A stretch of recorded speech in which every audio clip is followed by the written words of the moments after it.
think we're ready. 100%. Good afternoon, Robbie. Good afternoon, How's your week Vlad. been? It's not been too bad. How are you? Pretty good, pretty That's good. good to hear. I've really wanted to have you on the show for like your Sheedy Academy because you've been up to a lot of cool stuff on Instagram. I've been seeing. Thank you very much. Yeah, I've been an avid watcher of the podcast, and I'm very much enjoying what you're putting out there and what you've been up to. Thank you. I'm also rocking the merch, as you can see today. The Sheedy Academy, some fresh merch. But yeah, but before we get on to what you've been working on like the Instagram and on your like business, I wanted to start by talking about like your earliest memories, your childhood, like upcoming and all of that. Yeah, well, I went to primary school with Vlad. Yeah. Yeah, and so it was kind of like, I loved basketball the whole time. And it's kind of, I've been building because I always wanted to go pro. Yeah. And there was a point in my life where I'm like, I'm not going to make it pro. But I had so much knowledge of the game because I was born into a basketball family. My dad played state basketball. My mum was a basketball player growing up, and my granddad played basketball as well. And it's kind of like, just had that pathway for me. Yeah. And I grew up watching it, and then I got to a point where I just knew I wasn't going to be able to make it, but I was loving playing. So I decided to, help out other kids that might want to make it. Yeah. And when you were thinking about like trying to make it in basketball, but then you realized that it's not really like your sport, because there's a lot of aspects, like I guess there might be a bit of height involved. Yeah, definitely. Yeah, so it was really in year 9. Year 9, I was playing rep basketball at the time, and I'd realised when I when I was in tryouts and I was going up against this 6'11" guy in year 9, and I'm like, I'm not going to be able to make it. If this guy's trying out against me, no chance I'm going to be able to make it any further. So it was kind of at that point that it all clicked, and so I kind of just decided from there, obviously I still play to this day, but not high level as I used to. I'm really just doing it for the casual and fun aspect of it, Yeah. And when you were like stopping basketball competitively, have you ever thought about switching to another sport like running or something else? I did. I wanted to go and play rugby, but then I started trying to go into the coaching pathway at the midway through the rugby season, and I didn't want to go that couple of months without playing any sport or without keeping up. So I decided, to see what I could do with coaching and see how much further I could go. And how much further did you find out that you could go with coaching? If you're not subscribed, please subscribe. Also, please smash that like button on the video and enjoy the show. Well, at the moment, I've got... It's a ladybug. At the moment, I've got, obviously, my own academy. I've got my high-level AAU team with a couple of really nice players looking there. And then I've got a rep coaching opportunity over at McKinnon Basketball, which looks pretty good. So at the moment, the sky's the limit, to be honest, which is good. It's kind of like... just see how much further I want to go. Obviously, there's going to be limits to it. It's not like I can see myself coaching the NBA at the age of 17. But yeah, I think that at the moment, I don't really see a limit to it. I can see it being a real pathway. And is there some inspirational basketball coaches that you really look up to or learn from? Yeah, so I had this coach his name's Jonathan Goodman.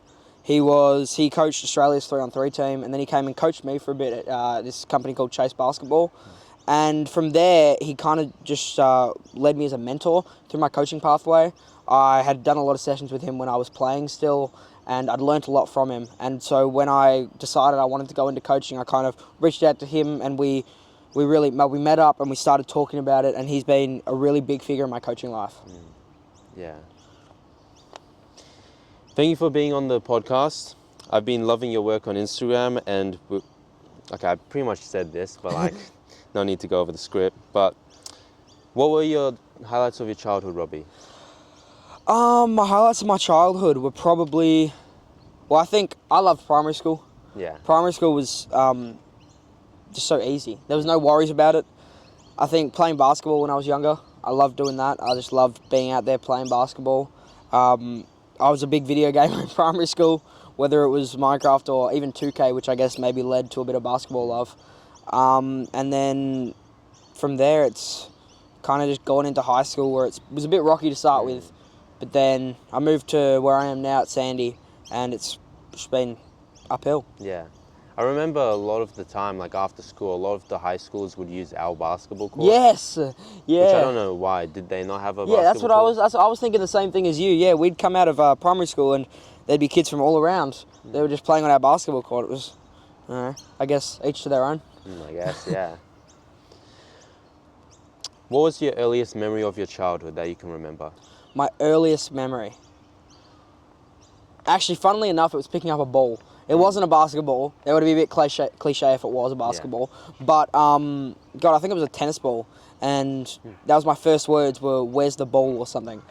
And I don't know why that memory stuck with me, because I don't remember anything else from back then. Like, I don't remember anything until I was about 5. But that memory from when I was about 1 has kind of stuck with me. Yeah. Yeah. Who are the members of your family? My dad, my mum, my 2 brothers, and of course my dog. Yeah. And because you come from a basketball loving family, do your siblings share that similar interest? They do. So both of my brothers play basketball. My youngest brother, his name's Oscar, he enjoys it a little bit more than my middle brother. But I think most of the love kind of got passed through to me from my father. And yeah, that's just the way it's been. Yeah. With school, what was your transition from primary school Parkdale going on to high school like? Difficult. It was definitely not, because we were in the same year 6 class, weren't we? Yeah, we had online learning with Miss Gibson. And so it went from there to kind of straight into high school, from where there's different classes per class and you're not really with the same bunch of kids. Obviously, it wasn't as easy as I expected it to be, but that's mainly because of COVID and with the learning and aspect of stuff. I struggled a little bit with it at first, but then I kind of found my groove, found my core group of mates, and then it was uphill. Yeah. Because I remember a lot of the times in those lockdown periods, like, basically there were some classes you do Zooms in, but sometimes you end up just not doing them sometimes. Yeah, no, I'd end up just playing Roblox. Yeah, I just played Terraria with my group of friends. Yeah, exactly, yeah. What do you like most about school, and what do you dislike most in school? My dislike for school would probably be the education department. I feel like the education department has got so many opportunities to improve learning for kids, and I have because my close cousin is autistic, and he finds it really difficult to participate in school, and so I just feel like they've got all these tools at their discretion, and instead they're out building random things that they don't need while they could be, helping the kids of the future learn. Yeah. What were you mentioned playing basketball and doing competitiveness early on. What were all the extracurricular activities and hobbies you had growing up? So when I first started really getting into sport, I was doing footy, cricket, basketball, taekwondo and swimming. And then taekwondo dropped first. And at this point it was when I was really loving swimming. And I was swimming in a squad down at Waverley, which was pretty cool. And then from there, I dropped that after that, because when COVID hit, I couldn't really find the time to go swimming, because swimming pools were hit, I think, harder because of the contamination and stuff than a lot of other places. And then I played cricket for one more season, dropped that. Played footy for one more season, dropped it, and kind of went into basketball. But I was doing everything that I could just to, keep my time occupied. Yeah. Because I do remember when I did taekwondo as well, and I kind of dropped that quickly because you had to learn Korean words to progress as well. Oh my God, I know, it was so annoying. I didn't want to learn Korean, I just wanted to learn taekwondo. And I never did any homework in my free time. Me neither. Me neither. I mean, we were in primary school. Like, what did they expect us to do? Homework on Korean in primary school? We were already learning Japanese. Yeah. But I guess that's that, I guess. Yeah. What was your first job? My first job was working at Parkdale Charcoal Chicken in Parkdale, obviously. Yeah. But then it was grilled, which I was there for a couple of months, and then I started my own business. And actually, I've just completely forgotten my first job. My first job was actually a basketball coaching gig at Sandringham Secondary, coaching Year 7s when I was in Year 9. It was with Chase Basketball, who I'm still working with actually for holiday camps, and they've been a huge pathway for me. And then it was kind of into the fast food industry. I'm at Yo My Goodness right now, working at Yo My Goodness, while also picking up, obviously, this on the side. Yeah. Yeah, and that's my jobs. With Grill, there's like a sort of traineeship Yep. model. Yep. Yeah. Were you in that model? I was. It gives you a Unit 3 in hospitality. I thought it was going to give me a Unit 3-4 in hospitality, so that's why I picked it up. And then when I got told it was only going to give me a Unit 3 and it wouldn't even cover a unit in my VCE, I was like, oh, I don't know why I'm doing this for $10 an hour then, because they only pay $10 an hour, which is obviously $5 below minimum wage, because they're giving you a traineeship, which, if I wanted to do hospitality, I think would have been definitely worth it. But considering I'm pursuing coaching and all that stuff, I feel like the more money I can bring in, the more money I can push into the business, you know? Yeah, definitely. And I feel like the traineeship model mostly is just a way for companies to save money on paying their staff. Probably.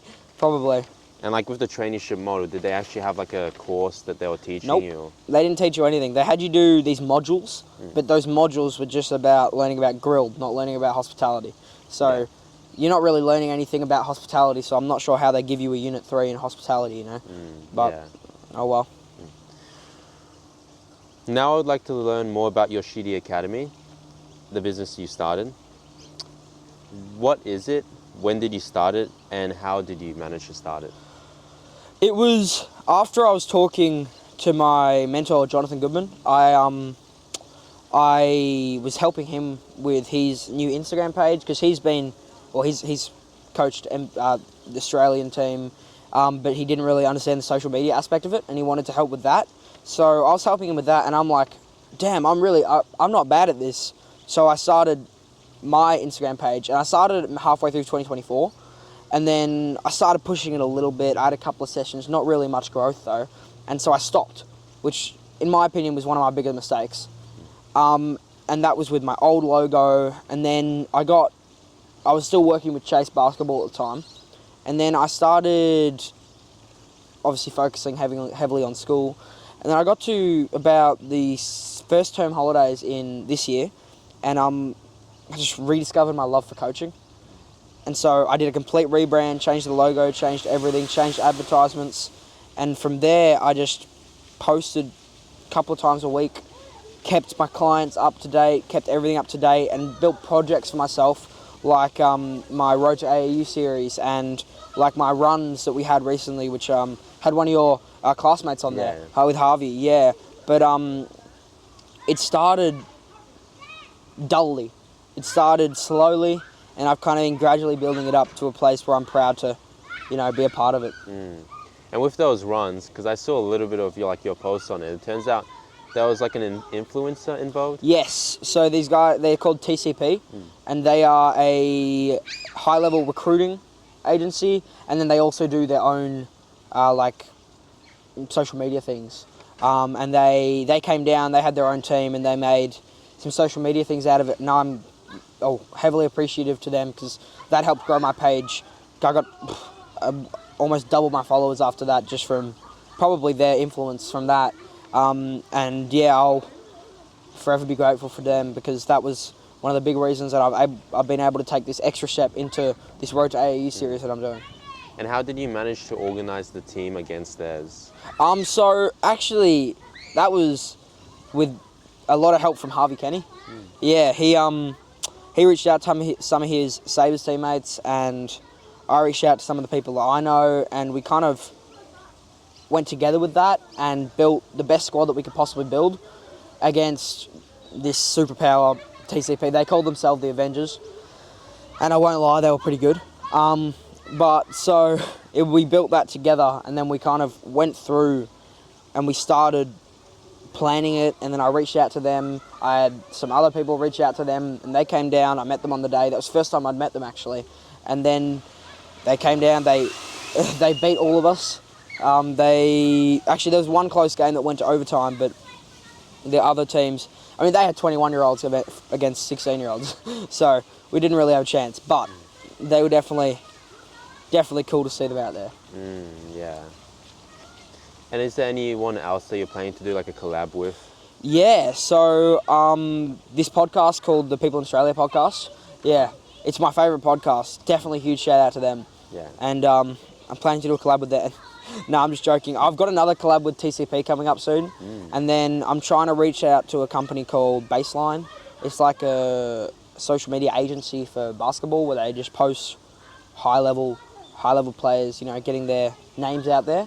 And then other than that, I'm just trying to collab with high level players. Like, I'm trying to reach out to some of the NBL 1 players or youth league players, trying to get, you know, my name, my business name out there, while also being able to help with their game and help them, you know, develop their game to as high as they can go. And what part of the business makes the most profit? Definitely group trainings. Group trainings 100% makes the most profit. From holiday camps, or if it's one-on-one trainings, also makes a fair bit of profit. The Road to AAU series is looking to make a lot of profit from because of the sponsorships. Sponsorships covering all the costs, and then I've got the registration fees from all the players. So although they're only paying for the tryout fee, everything else is covered for them, but because of the sponsors. But this is looking to make a fair bit of profit, which is obviously great for me, and I'm probably just going to pump it right back into the business, you know, whether it's boosting my social media page or looking to book out more courts. And then other than that, it's really group training's definitely my most profitable exercise though. Yeah. And do you do it like which sort of age groups, or do you do all? I ranges? really do all age groups. The youngest person I've coached is 4. And then the oldest person I've coached is 27. So obviously big age gap there. I enjoy coaching pretty much all age groups, because with the younger ones I feel I can help them mould their game into something that they can, you know, really strive to do and do really well in their future. And then with the older ones I can help them, you know, just do minor tweaks to their game that can help them take that extra step and go to that next level that they're trying to aim to get to. Yeah. This other question was why basketball, but from hearing about like the upbringing, I think we got a pretty good point in that. Yeah. But I guess I'll dive deep on that. And why choose your business venture to be through basketball coaching, which might be more risky than some other industries that more people go into? Originally, I didn't really do it for the money. I mean, I still don't really do it for the money. Every bit of money that I make out of the business, I just pump back into it. I kind of just do it because I love basketball, and I love being able to be out there on the court still, even though I know, and being able to take that step further to like professional coaching, because I knew I wasn't going to become a professional player. So I went from high-level basketball where I was paying to go to high-level basketball where I'm getting paid to coach, and I'm just pumping that right back into my business. It's definitely been an honour to be able to do all this, and it's kind of just surreal every moment, especially with these high-level guys. Like with my AAU series, they're all much better players than I ever was, and being able to help them out and, you know, help them reach a level in their game where they can compete against some of the best teams around Australia is really, really cool, and it's a great experience for me. And do you ever find it kind of difficult to compete with the local clubs around that have more established presence and that are bigger and have more budgets? Sometimes, but I also find that a lot of times that these local clubs, they underestimate us. Like, we've got a game against Hoop City coming up soon, and they're a big business. They're a humongous business. But we are looking at our cartel, or our players, and their group of players. I seriously reckon we can easily do it to them and beat them. The big thing about us is that we don't charge our players, because we've reached out to all our sponsors, and we have sponsorships for that reason. The only payment the players pay is a tryout fee, and then if they make the team, they don't pay anything further. No jersey, no registration fees or anything like that. So it really entices big name players, because obviously they're not having to pay to play, and they're getting to play against the same competition. So we've got a couple of really high level players like Harvey, like Caleb Johnson, and it's been just a mission to, you know, kind of beat those teams that underestimate us. Yeah. And I remember seeing Hoop City, I believe they went to the Frankston Waterfront Festival, because they also go to festivals. Yeah. Is that where they do the tournaments, or is that just like small pop-ups? I think that would have been just a pop-up, because they would be, they'd just be advertising. I used to go to Hoop City a lot when I was younger, when I was really focusing on playing basketball, and I'd just be there all the time, and I'd just be, you know, but it's so expensive there.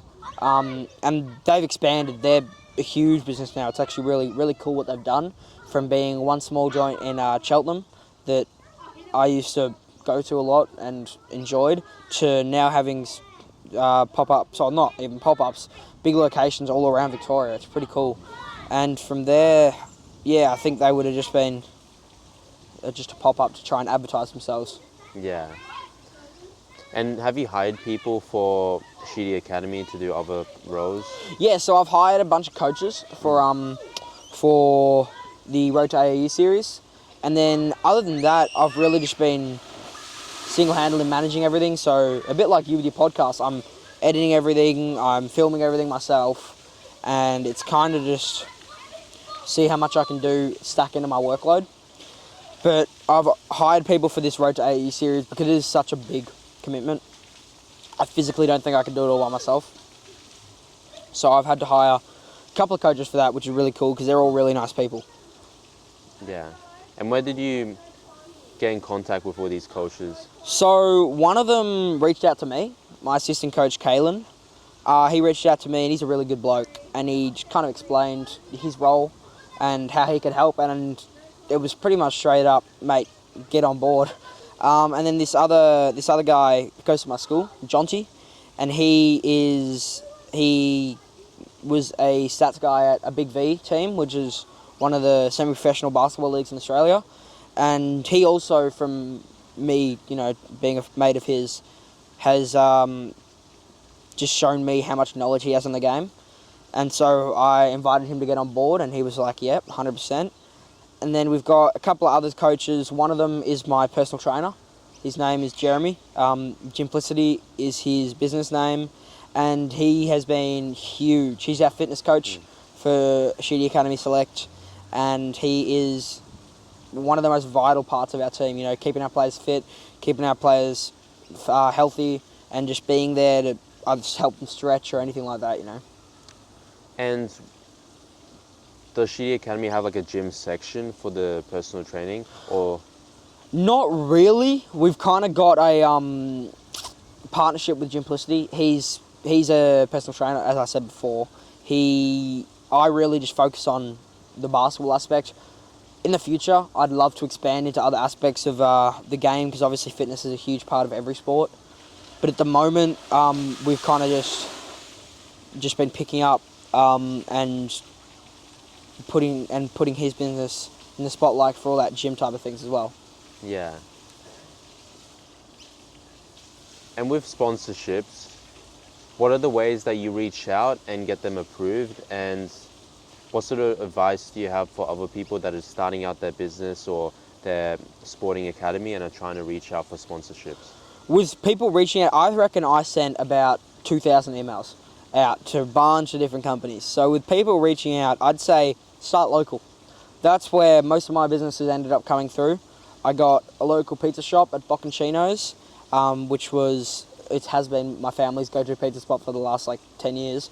So, you know, very grateful to have them on board.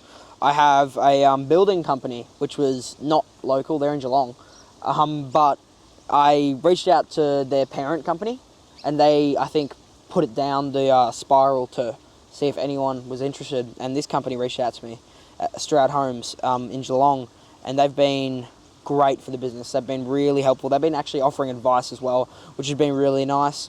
And then we have a media company, Ball Hogs Media, that I reached out to because they're another, you know, place that tries to get people's names out there. And then the final sponsor is Gymplicity, which is also a part of our team itself, him being our fitness coach.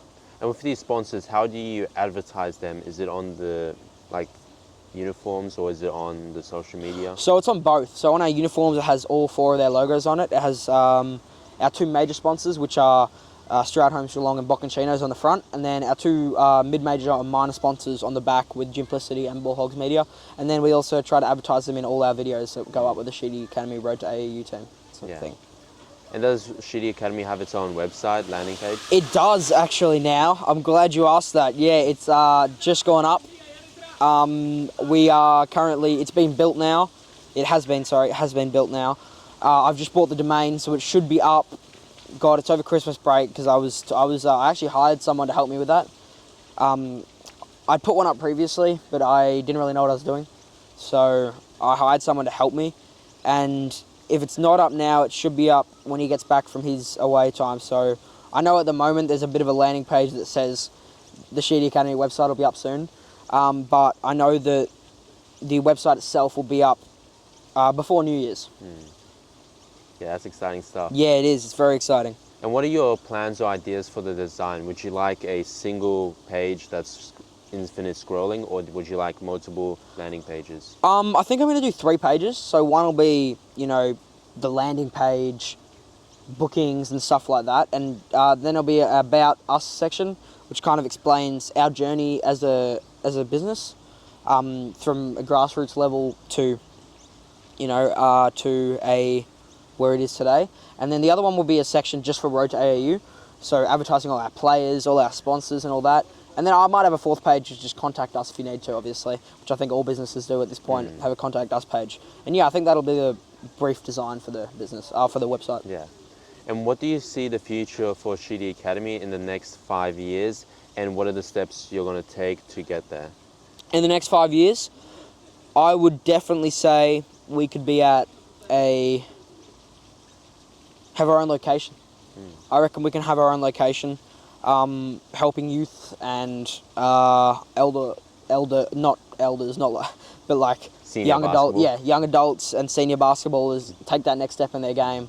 And I think I look up to some huge mentors like Dean Nakos and like Riley Parko basketball, and Riley has his own training facility now out in the city, and so I think I want to be at that level in 5 years. And I think that I can be at that level in 5 years if I really push myself really hard, and I obviously reach out to a couple of sponsors and stuff, and probably apply for a loan. But I think that at this trajectory we can easily be there in 5 years. Yeah. And would you purchase an existing location or try to make your own? I think it depends. I think it depends because I feel like making your own would definitely cost a lot more. Definitely probably cost a hell of a lot more. But it depends if there's a location out there that is ready to be taken over. So I feel like I would definitely maybe look at a warehouse. And then maybe a smaller warehouse can get 1 or 2 basketball courts in there. And then have obviously the office and then a couple of just small rings just to practice your shooting on. And I feel like from there we can just keep expanding, maybe move into a bigger location in the next 10 years. And just sky's the limit, as I said earlier. Yeah, the limit.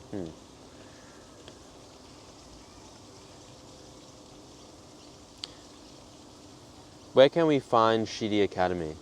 What do you mean?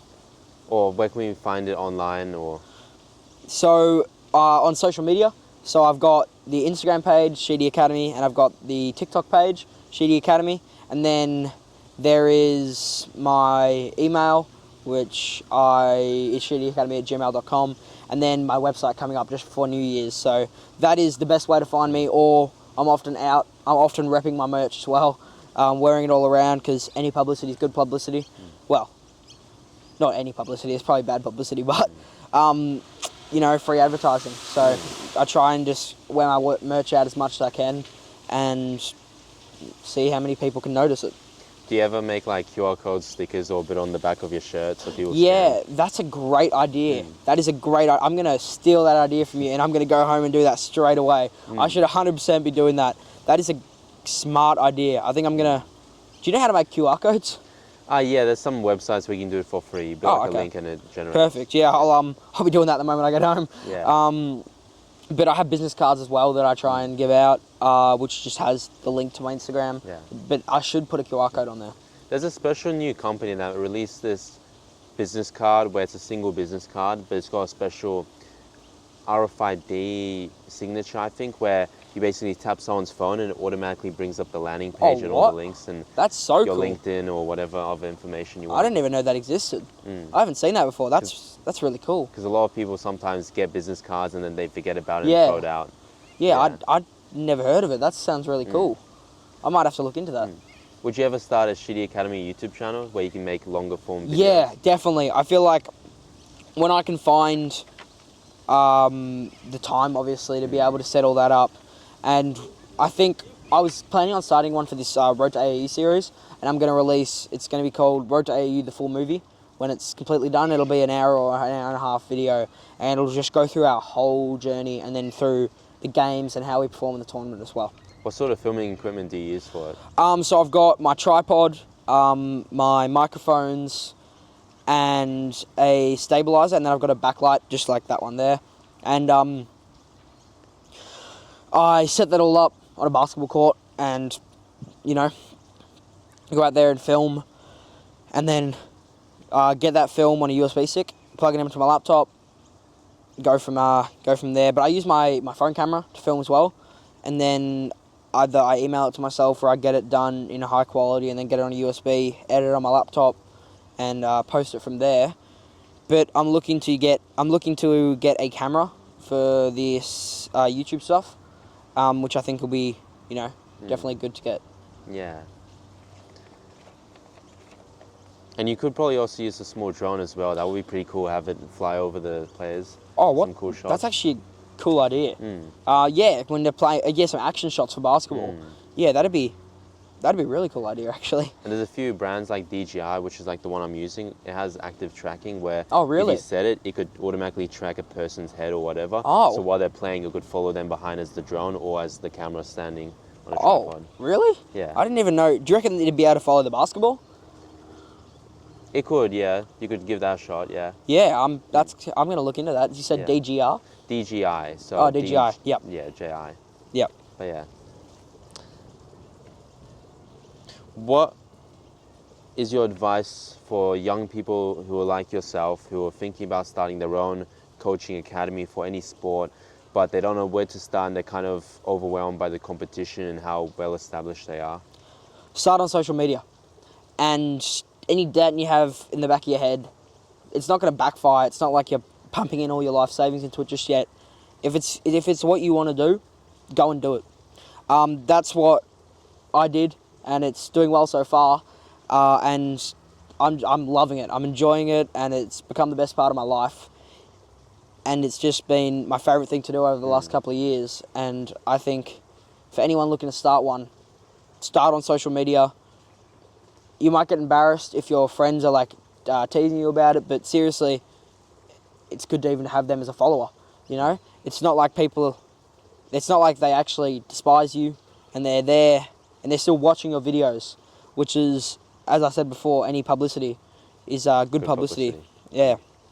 So I think real friends are going to be supportive, and if that's what you really want to do, then go out and get it done, because every single person has the capability to do it. So I think that people just need to believe in themselves and go out there and get it done. How did you get your very first client? My very first client, his name was Kai Burrell. I'll never forget that name. He was my first client, and his mum reached out to me and said that he wanted a session. He actually went to my school. I coached him in Year 7, when he was in Year 7, and his mum reached out to me. And so from there, I met him at Sandringham basketball court, and went from there. And he has been, it's been great working with him. He is probably also my most improved client. He went from barely being able to shoot a basketball to being able to be a rep level player. Yeah, which has been really good.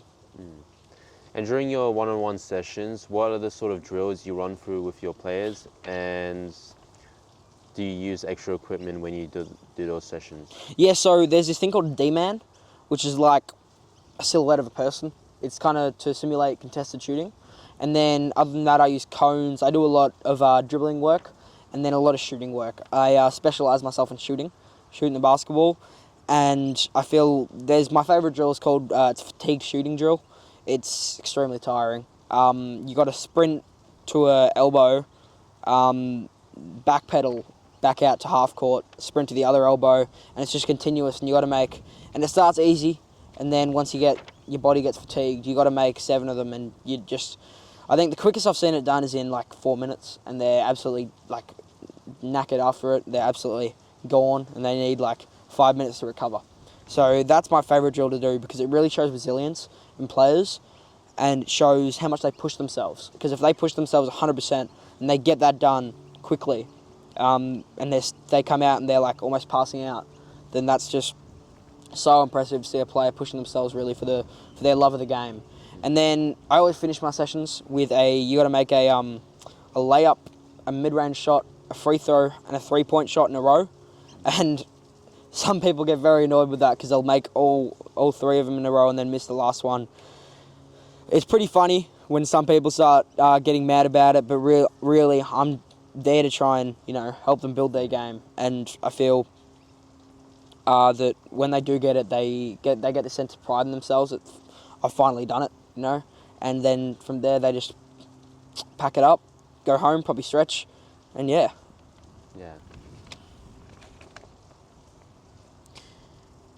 What are the biggest issues you'd say in the industry, or biggest challenges that you have to overcome while pursuing the industry? My biggest challenge would definitely be being 16.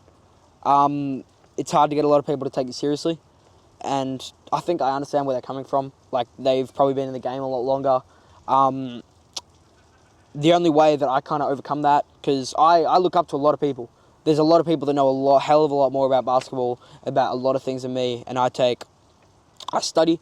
I look at all their film, people like Dean Nakos, people like, as I said, Riley Parker, people like John O'Hansford, people like my mentor, Jonathan Goodman, and even agencies like TCP and Baseline and stuff.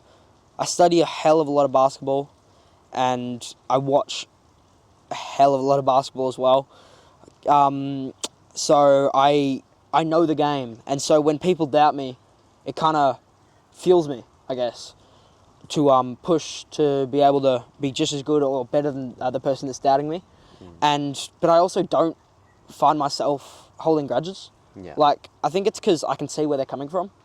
Obviously, like, it's as if I'd gotten into running and all of a sudden I'm trying to convince you to do something, and you've obviously been running for a hell of a lot more. You're doing triathlons now. It's also off topic, but as I said before, extremely impressive what you've done.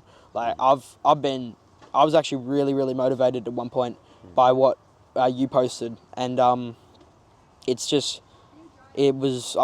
talking. You remember Nick Angelis? Yeah, Nick. I was talking to Nick, and we were like, and your Instagram came up, and I was like, holy, Vlad is a unit. And Nick goes, yeah, I've been seeing his stuff. And I'm like, yeah, man, this is so inspirational. So it's just, I've been so impressed, and it's been so cool seeing what you've been able to do with your life. And I think that that's another thing that has helped me, actually. That's when you first started posting, that was about the time that I'd started with Sheedy Academy. Yeah.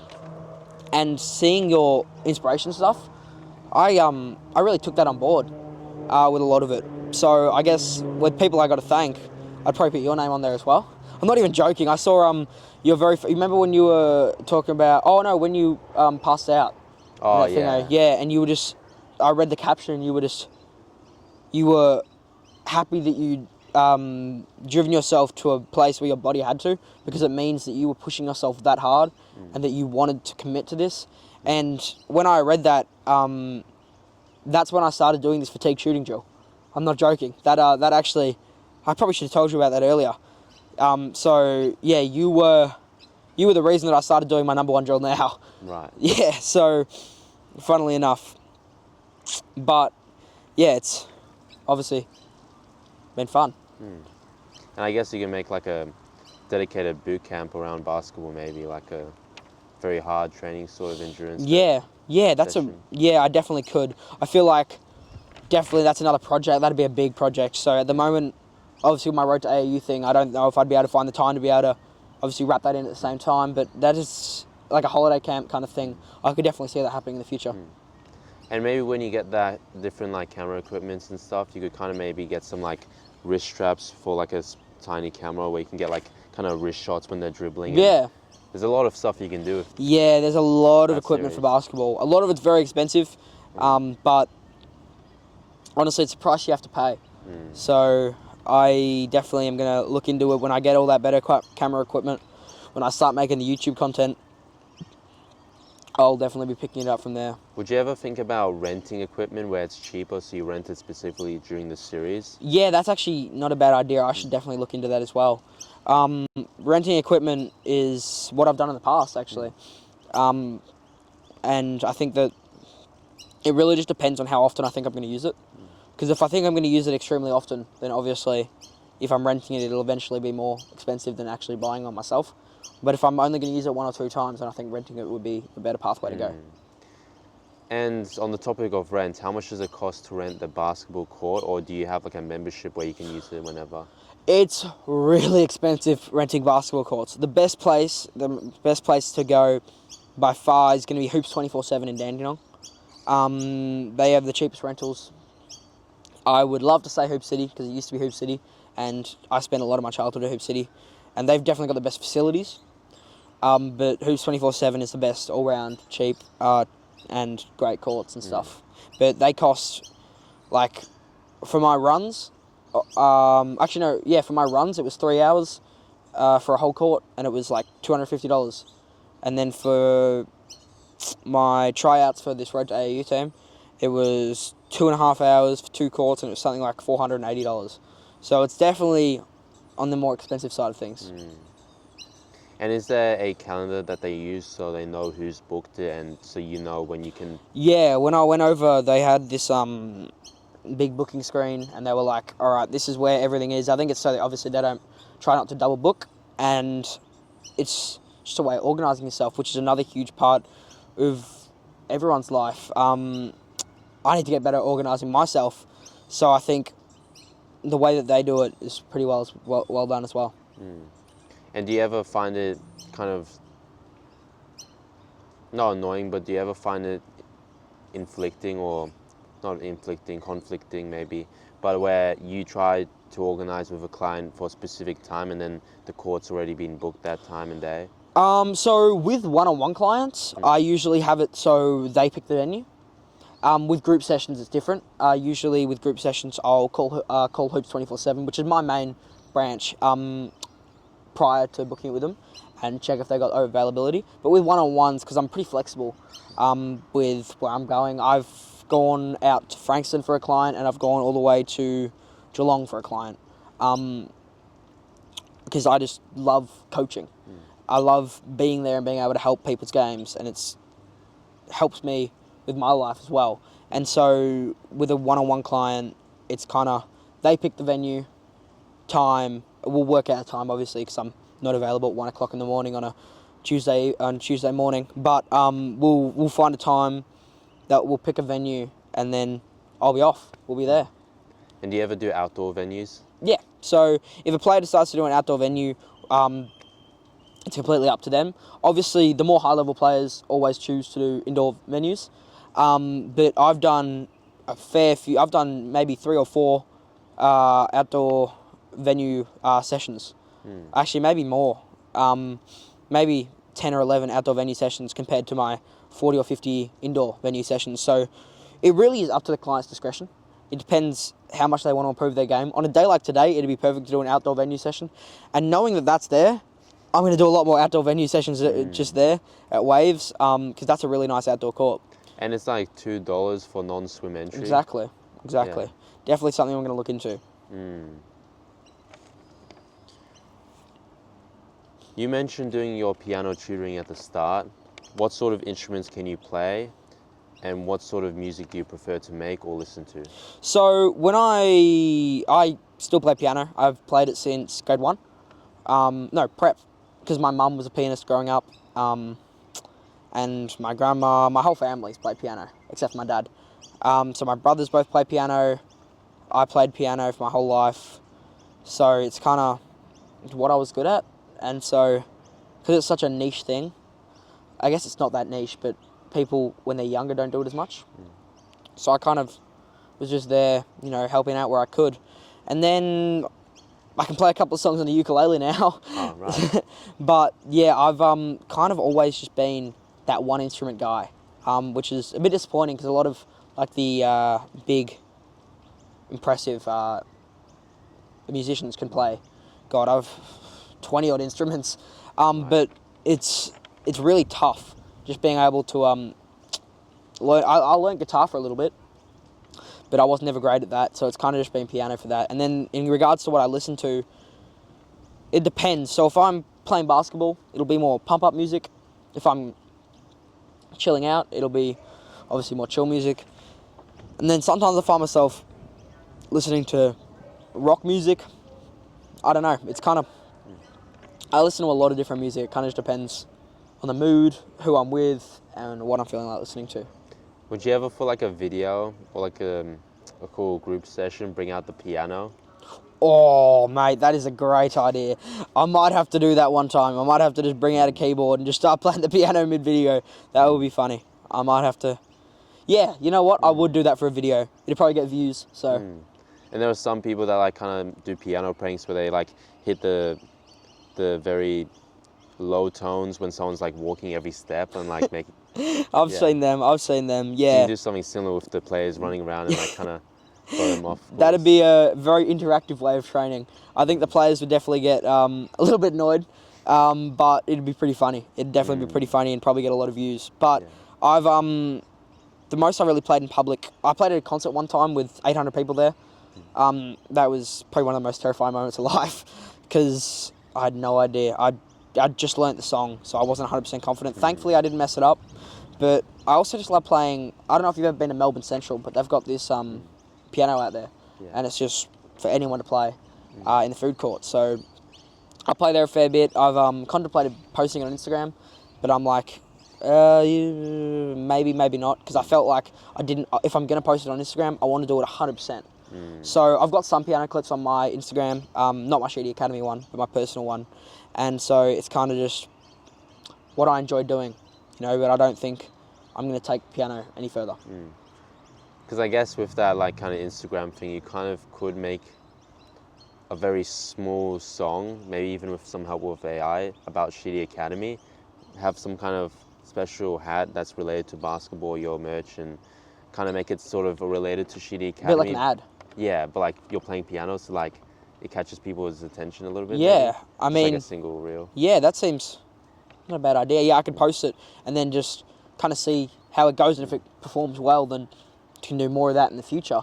That's, mate, I've come on here for a podcast and you're giving me the best ideas I've ever heard. This guy's a double whammy. I'm not sure why you don't have 1 million followers yet. Getting there. Yeah, getting there indeed. And also with that piano thing, you can also kind of make it so that could be the A roll with the music, and then like have B roll from other clips of like your basketball games and stuff, and like with TCP and like Guardian or like the other players, you know, doing some good shots, and while you're singing lyrics related to those different shots or different times. Yeah, it'd be a bit like, I don't know if you know Billy Joel, but he has this song called We Didn't Start the Fire, and it starts with the most random things. It just starts yapping about Marilyn Monroe and just these random names, and I feel like it'd be pretty funny to do a bit of a parody on that and just yelling out basketball terms instead. I feel like that might be an interesting way to go, and I'm definitely going to steal your idea again there. But don't worry, there'll be credit at People in Australia at the bottom. Right. And you can always use that as background music for other future clips. Yeah, exactly. Get a viral audio, that'd help as well. Definitely, yeah. I'd like to finish off with the Marcel Proust Questionnaire, which is how I wrap up most of my podcasts. It is basically like a personality thing, which is like 33 questions of kind of, Yeah, no, I was watching a couple of your episodes last night, and I saw this one just on your most recent one with the girl that was sitting here as well. And so yeah, I'm happy to 100% do that. And I guess I might not sound as professional today because I'm trying this new thing where I'm doing more dot points. So it's yeah, like I think that you've sounded pretty professional though. I think you've been amazing host. I've been on this is my 4th podcast I've been on. First one for Sheedy Academy though. The other 3 have been, you know, just a guest. But this is been my favourite so far. So, you know, I think you're doing great. What were the podcasts you've been on? So I was on this one about Melbourne Stars. It's a cricket podcast. And then I was on a school podcast, which was we did through a competition at Parkdale Secondary when I was going there. And then the other one was another episode of the Melbourne Stars one. So, but I'm telling you, this one has been the best so far. And how long were the other podcasts you did? The Melbourne Stars one was absolutely dragged. I'll never be going on that one again. It was like 4 hours of me listening to this one guy talk about the wrong team. Yeah, so he was talking about the Melbourne Renegades instead of the Stars. So I was a bit flabbergasted when I was hearing that. But and then the school one was just a bit of fun with a couple of mates. And then this one has been the best one I've done with my favourite host. And did your school kind of have, like, with the school podcast, is like an official thing that they have on their school YouTube channel and they like post? Yeah, so they did it with this radio station, Nova 100, and it was a competition. I think they do it yearly. I don't go to Parkdale anymore. I go to Sandringham now, but when I was there, it was a yearly thing, and they'd partner with Nova 100, and the kids could do a 50-minute episode on the radio. So yeah.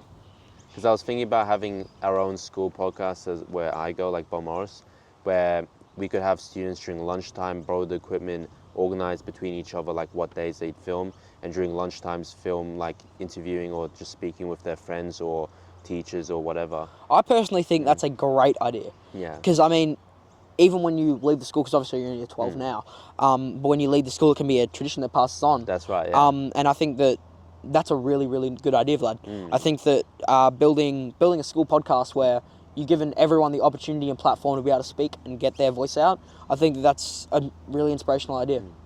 And it might help with the school's legacy where they can see students who graduated.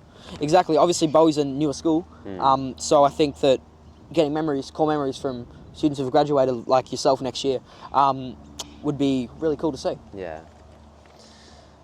Well, I guess it's time for the Marcel Proust questionnaire. Let's do it. What is your idea of perfect happiness? Perfect happiness. I think my idea of perfect happiness would be being mentally and physically fit, and having a loving family in a stable household with a job you love and with a dog. Can't forget the dog. And being able to just hang out and do things that make you happy, and being resilient and just appreciative every day of being able to wake up. Yeah. What is your greatest fear? My greatest fear, cockroaches. I'm not even joking. Cockroaches. When I was younger, I thought one was a bit of chocolate, so I went to pick it up, and it was cockroaches, yeah. So ever since then, I've been scared of cockroaches. Yeah. What is the trait you most deplore in yourself? Resilience, and perseverance, and empathy. That's 3. Damn it, I'll pick 1. I'll pick empathy. I think that other people's feelings matter just as much, if not more, than your own. And if other people are happy, I think that scientifically it actually makes the human more happy as well. So, yeah. I think deplore is a old term for strong disapproval. Yeah. You disapprove. Wait, which one do you mean? Deplore in yourself. What do I not like myself? There's probably a fair bit. My number one thing that I would love to fix about myself would probably be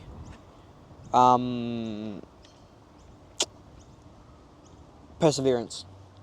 I think that thankfully it hasn't come to this point with Sheedy Academy yet, but there's been times with other things where it's hit a rock bottom. Like Sheedy Academy's gone to lows, but I mean like rock bottoms, and I just don't have the perseverance within myself. I guess I start doubting myself, and I think that that's something that I wish I was better at. I think mental health is obviously a real thing, and people struggle with that a lot.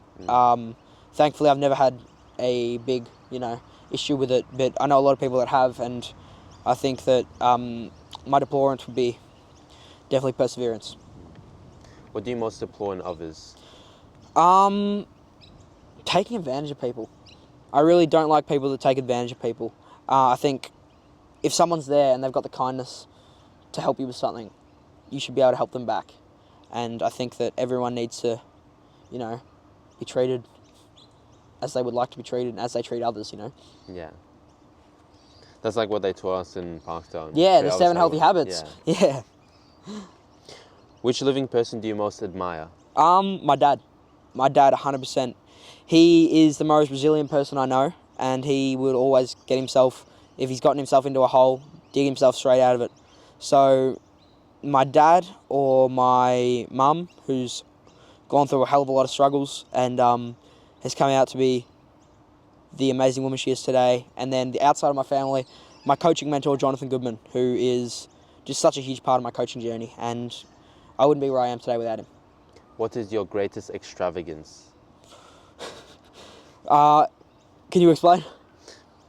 Lack of restraint in spending money, habit of spending more money than you can afford or is necessary. My greatest extravagance would definitely be the amount of things I bought for the players on the team.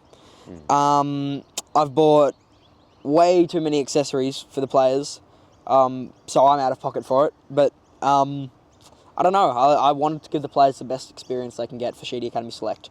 So that has been my biggest extra. I think I've spent probably $2,000 just on playing things. So yeah, not fun. Not fun for the bank account at least.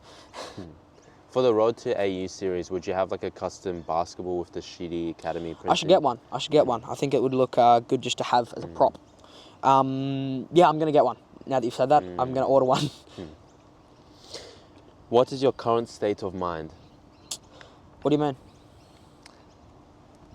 How would you describe how your mind feels at this moment? Happy to be here. I think waking up every day is just something that it's just a surreal feeling. It's like hundreds of people, don't get to wake up every day, obviously. A bunch of people pass away every day and a bunch of people are living in fear. And I think waking up every day in a safe country like Australia, in a safe environment, knowing what I want to do with myself, it would definitely be my biggest, accomplishment. And, well, not accomplishment, but like happiest part, just being grateful for everything. On what do you consider your most the most overrated virtue? What does virtue mean? Virtue is behavior showing high moral standards. My most overrated? Yeah. Or maybe not yours, but like what you consider. I'll tell you what the most underrated thing is. I'm thinking about overrated. The most overrated thing would probably be self-righteousness. Not self-worth, because you need to have a sense of self-worth. You need to think of yourself as a great person. But I think people that think they're entitled to more than others would be definitely a pet peeve of mine. But in my opinion, the most underrated is kindness. Because kindness can get you everywhere and it costs you nothing. But obviously being unkind causes people not to like you. And it doesn't get you anywhere. On what occasions do you lie? Ooh, on what occasion do I lie? When my mum's yelling at me about something? Nah, when I lie, I feel like a lot of it is to a white lie sometimes, but I'm trying to think of I haven't lied in this interview, and I try, especially recently, because I lied a lot more when I was younger. I try to be a lot more open and honest person nowadays. Sometimes it comes back, so I just lie in the moment as a force of habit to get myself out of trouble. But I think that, especially recently, I haven't been lying as much, trying to, have that as a bit of thing where I can be an open and honest book for people, What do you most dislike in your appearance? My weight. I have been working on that. When COVID hit, it went really badly for me, and I've kind of been working on that ever since. I definitely need to take a page out of your book, because you've been, oh mate, you look like an absolute unit right now. Thank you. Absolute gun. So I'm working with my personal trainer, Jeremy Cormick, who's the owner of Gymplicity, and we have been working together, and I've dropped 8 or so kilos in the last couple of months, which has been good. I want to get to a point where you're at though. Maybe you could also start a semi-documentary on the side and... Yeah, I might. I've actually been recording a little movie kind of thing of me and my weight loss journey. Which living person do you most despise? That is a tough question. Which living person do I most despise? God, I feel like there'd be a few. As in people that I know and they know me as well. I guess just people alive, maybe. Actually, that'll be controversial. I'm not going to say that. I will...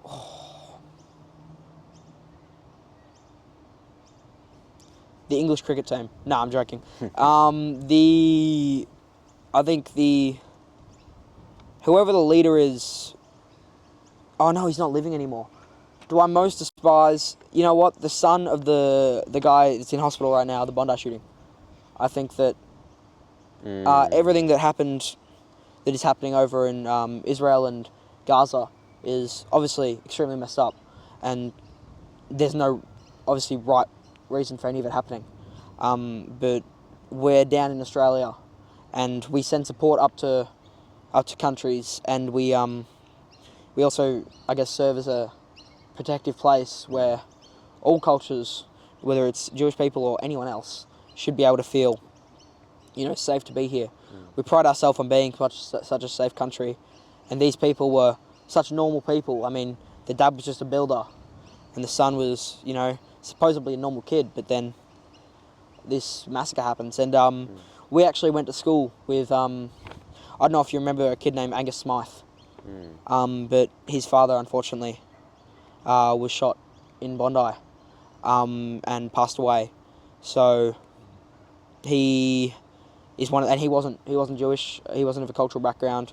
He was just a bystander who was shot. And I think that those two gunmen were so sick in the head that I definitely despised both of them. But since one of them has passed away, I despise the one that isn't still alive.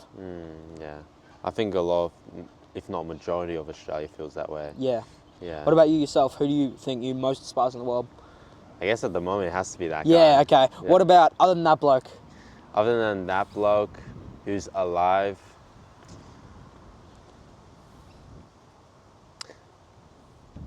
there's some leaders I want to mention. Yeah, no. I was thinking the same thing, and I'm like, oh, should I say this? I don't know. But I also don't know like the whole political background or Yeah. who's in charge or who's funneling money this way, that way. So like, the talking head might just be the actor for whoever else is running the things, and if I'm mad at the people running the things, don't know who I'm really mad at times. Yeah, 100%. But somewhere, okay, maybe not most despise, but a very high regard of despise I have is whoever's in the Russian kind of political space. Like Putin himself? Sort of, yeah. Yeah, well, you're Russian yourself, aren't you? Yeah. And because I'm a dual citizen, so I'm also a citizen of Russia, that means if I ever visit there, like a tourist, I just get like, even if I'm an Australian citizen, I just get drafted to war and... Oh, really? Just like, never grew up there, never really lived there. I didn't know that. Wait, so if you go back there, you could get drafted to war? Yeah. That's terrible, man. Just because of a paper. That's terrible, bro. Have you been there? Nah. Yeah, I wouldn't go either if I was going to get drafted to war. Risk it. Yeah, 100%. Jeez, because I knew you were Russian, obviously, from primary school. Yeah. But yeah, I didn't know about that. Mandatory, is it mandatory service? Yeah, something like that, yeah. Yeah, no, I wouldn't go there either, honestly. Yeah. And it's weird because I'm like a dual citizen of Australia. Yeah, how would it work? Because if you're a citizen in Australia and Russia, and they want you to serve in Russia, how would Australia feel about that? But I guess in their like land, only their citizenship kind of counts. Yeah, I guess as a communist country, it's kind of like that. I guess, yeah. I guess also on the topic of communist countries, why is Dan Andrews at the Chinese military parade? I have a extreme despise for Daniel Andrews. I absolutely despise him. He is probably up there with the Bondi guy. No, he's not that bad. He's not that bad. That's controversial. I shouldn't say that. But he is. If the Bondi guy's up here, Dan Andrews is definitely in a high level of hatred towards that man and the way he ruled the government. And when he hit that teenager, he got away with it for free. So he did nothing for the state of Victoria, I feel like, and he locked us down. And God, it was definitely. It was the reason for a lot of self-harm and self-taking of lives throughout Australia, and especially Victoria. And so, and he was out partying during it. So, and he also he was the reason that we had Skyrail up in Parkdale. He was the reason for a whole lot of, trying to think of a better word to say. Trying to think of of bad things to happen in Victoria. And I feel like instead of taking 2 steps forward, we maybe took 2 steps backwards when him as Premier. And then, like, I guess, when did he step down, or like? Well, wasn't he forced to? Something. No, he kind of like, was it last year or the year before? Around that time. Obviously, after his second incident thing happened, he, not sure if he was forced to, but he'd served his term. So it was really, he just didn't run for it again, I guess. I guess he wasn't allowed to, but thank God, because I hope he wouldn't have been voted in, but knowing some of the people in Victoria, he probably would have been voted in anyway. Because I thought the situation was because our current Premier, Jacinta Allen, she was never voted in because I think she took over from him. Yeah, she did. So Jacinta Allen used to be the Transport Minister. And so she was the person we were dealing with all the Skyrail things down in Parkdale and Mentone. And we were extremely against that, so we don't have a lot of love for Jacinta Allen either in Parkdale and Mentone. So it's kind of like when Dan Andrews got the boot, it was Jacinta. So I guess it's just both of them, I feel like, have just not got a good place of heart for a lot of things. But obviously, Premiers of Victoria, they're probably completely different, like, from where they're looking through it. But obviously for us people, it's just, you feel like they're just, not doing a great job. And I guess with youth crime on the rise and like weak bail laws and the solution being like recycling bins for machetes. Yeah, I think that's maybe the stupidest thing that they've ever done. Because who the hell's going to go with a machete that they've used in a crime to a cop station to put it in a bin that has cameras just above it? Yeah. Who knows? I mean, obviously politicians, they see it from completely different angles. They might not even be terrible people at heart. They might be the nicest people you met, but politics, I feel, is definitely a hard thing to get into and hard thing to deal with. Yeah. And there's probably a little bit of corruption here and there with certain projects, companies, NGOs, funneling money. Yeah, it's just 100%. Weird. Yeah, it's definitely weird. A lot of Victoria's weird, but again, I'd rather be here than in Gaza, so. Yeah, true, definitely. What is the quality you most like in a man?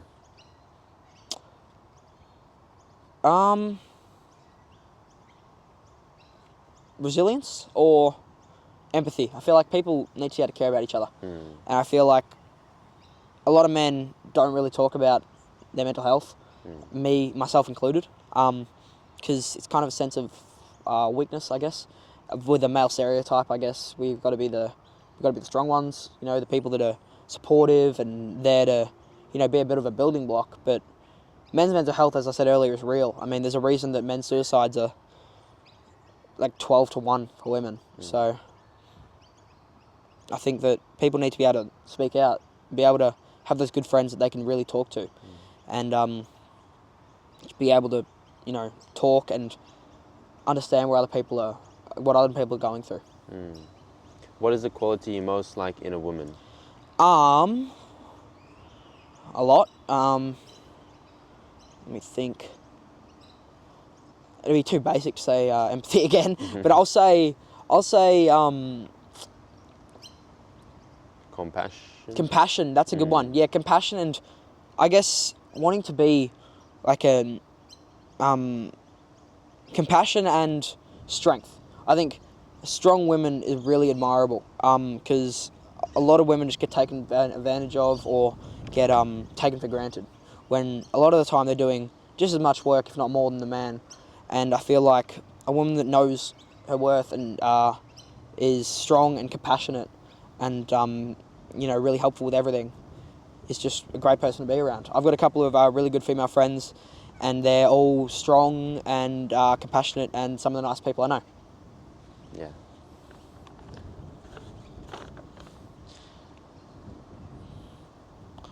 What words or phrases do you most overuse?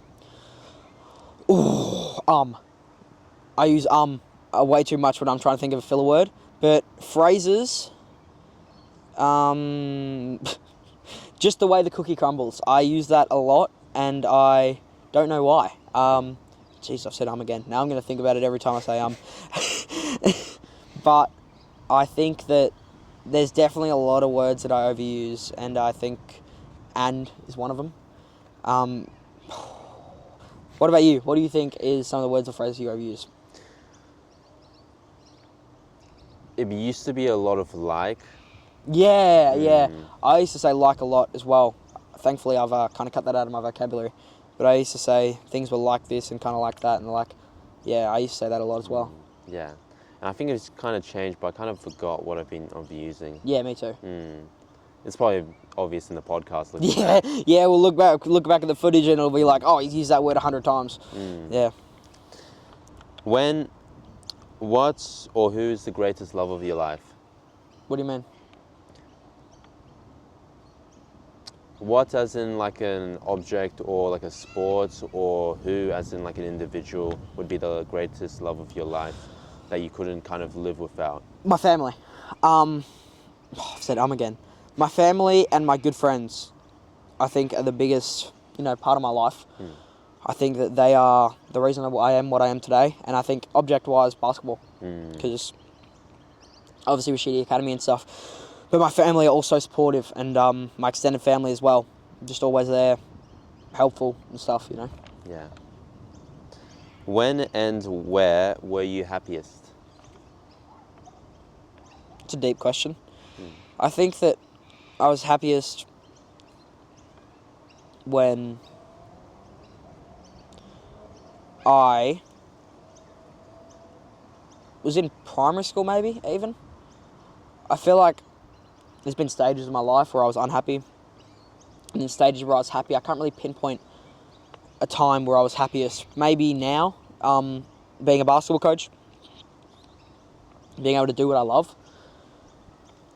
I feel like there's just too many points to be able to pinpoint one, but it's definitely been a journey.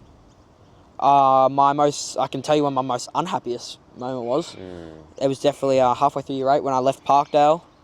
A bunch of stuff going on in my life and my friend group, and one of my really close friends had just lost his mother, and so it was kind of like really, really tough then. And I ended up moving schools, and it was kind of just rebuilding everything from there. Even more so than in lockdown. Yeah, actually, lockdown definitely be second, but this was halfway through year 8. This would have been 2022. I reckon was more difficult than lockdown. Lockdown was extremely difficult as well, though. Which talent would you most like to have? Being able to shoot the basketball like Steph Curry. Most like to have talent-wise, I'd have to say have the talent of Stephen Curry or some basketball player, but realistically, I think that, like, by talent, are we saying things that other people are good at, or like traits? Talent as in like a skill or something that someone can be really good at, or something that's seen as like naturally God-given talent, sort of like what... I feel like it'd have to be the basketball talent. I feel like, well, obviously make it professionally, make millions of dollars, but also doing what I love and being able to just to go out and just shoot a basketball, make it every time, be pretty nice. Best support in the world as well to reach your goals. Exactly. Yeah. What, if you could change one thing about yourself, what would it be? Other than my weight, I'd say my habit of, not really a habit, but when going gets tough, I seem to almost quit a lot, which is something that I haven't done in a while, but I think that if I didn't have that habit in me, or sometimes, being able to just always be there and keep pushing through no matter what, And that can be tough when society kind of makes quitting seem like a good thing. Like you quit smoking, you quit bad habits. Yeah. And then like you quit something that might be risky, but yeah. 100%. Where would you most like to live? Probably in Melbourne, actually. Because, I don't know, it just feels it's so safe here. There's everything everywhere. It's a great place to live. I think I'd live for a couple of years in Europe, maybe. A couple of years in around the world. But I think when it's time to settle down, I'd want to raise my kids in Melbourne. What about you? I'd say the same thing. Maybe a bit further from the city, like where we live in like the suburban areas. Same. But yeah, definitely like around here. Yeah, I'd live in these suburban areas. I think that I'd definitely maybe spend a couple of years travelling though, see the rest of the world. Maybe if something sticks, and I'd want to move in there. But I think when it all comes down to it, it's such a safe country and there's so much here. I think I'd want to live here for the rest of my life. And depending how things go, I might choose another state in Australia, where else. But like if my kids are interested in a specific sport, there's not much opportunity in Victoria. Yeah. It might be better another Yeah, like place. if they choose like for rugby, for instance, you'd want to go up to Queensland or Sydney or something like that, you know. Yeah. What is your most treasured possession? That's a great question. My most treasured possession would be my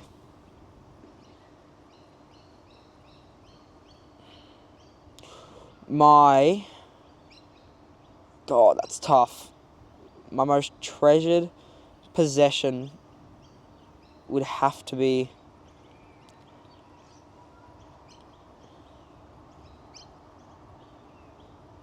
Jeez.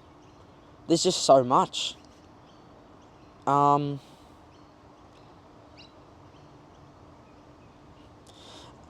There's way too many things to say, but if I had one thing I wouldn't be able to live without, I'd say my phone. Because it's just, not because I'm on it all the time, but because of the amount of memories I got in my cameras. And, you know, being able to lose, I'd have to lose contact with a bunch of people. But I'd say my most treasured possession would be itself. Jeez. This is the toughest question you've asked the whole time. I'm trying to think of an answer that isn't cliche, you know? Yeah. Like if I said... A basketball. Yeah, exactly. That'd be very cliche. Or a Sheedy Academy shirt. Yeah, that'd be But I'd... Alright, I think I got it. My most treasured possession is this Boeing 747... No, not Jesus. A Beaufighter poster that my grandma gave me when I acted in a play with her. And so it's this poster of a warplane from like World War II that she gave me because I was in a play for it. And that is probably my most treasured possession. It's still up on my wall from 2013. And it's not a Boeing... No, it's not. Yeah. It's a Beaufighter. Okay. It's a World War II plane.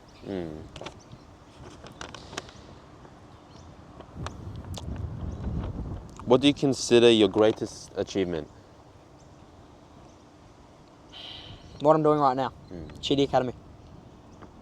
I think it's my greatest achievement by far. Yeah. If you were to die and come back as a person or a thing, what would it be? If I were to die and come back as a person or a thing...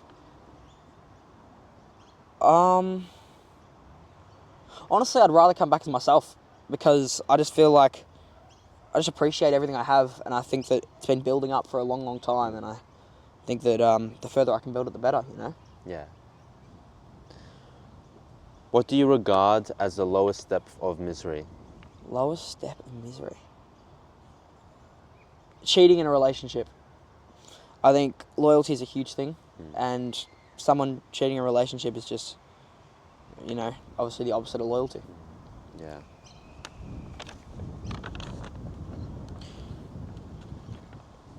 What is your favorite occupation? Basketball coaching. Yeah, coaching basketball, obviously what I'm doing now. And I think that has been my favourite thing, and I enjoy it so much that I'd never want to change it. If I can take it all the way, then I'm going to take it all the way. What is your most marked characteristic? Empathy. Empathy is my most marked characteristic. I think people point it out to me a lot. And I think that being able to tell and help people as well. Yeah. What do you most value in your friends? In my friends, I most value their humour and their resilience of just being really good friends, and they're also really funny blokes. So I appreciate that as well. Who are your favorite writers? And if you don't have any, No, I do. influences. Okay. I read a lot of books. My favorite writers are probably John Grisham. He writes a lot about like law books, not like novels, like lawyer novels and stuff. And then I also like a lot of authors. I'd say John Grisham's my favorite author. My favorite movie writer would probably be or producer or director would probably be Steven Spielberg. I think it has to be. And then my favorite influencer would probably be the People in Australia podcast. Who is your hero of fiction? Of fiction, like not a real person. Yeah. I'd say my hero of fiction is Coach Carter. Great movie. Love that movie. Which historical figure do you most identify with? I was about to say something very bad. Which historical figure do I most identify with? I will say...